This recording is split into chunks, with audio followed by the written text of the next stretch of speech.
मुक्ता देवळातल्या गुरुजींना म्हणाली, गुरुजी, मंदिरातून कोणीही गरीब न जेवता आणि कपडे न घेता बाहेर गेलं नाही पाहिजे.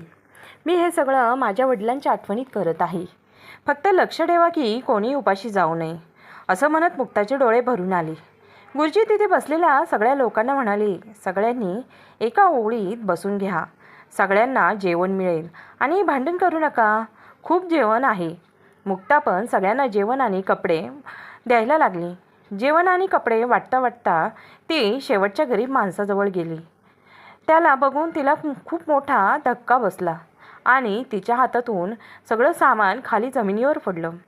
त्यावर ती म्हातारी व्यक्ती मुक्ताला म्हणाली, बाळा, खूप थंडी वाजत आहे. या कपड्यांनी भागत नाही. एखादी चादर असेल तर दे तू मला. जेवण नाही दिलंस तरी चालेल.